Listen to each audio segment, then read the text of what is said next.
Welcome back to another technical deep dive here in the debug zone.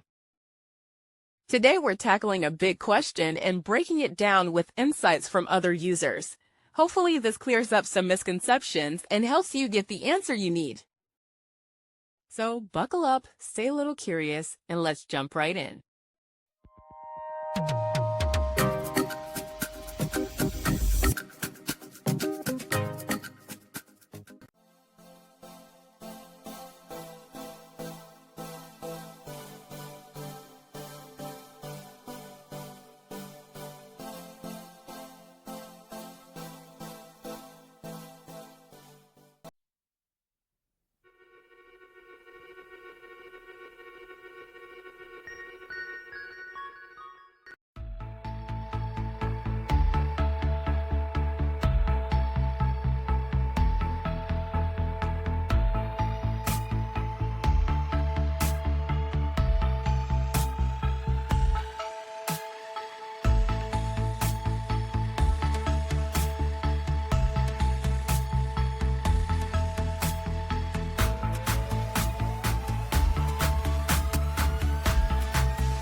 And that's a wrap.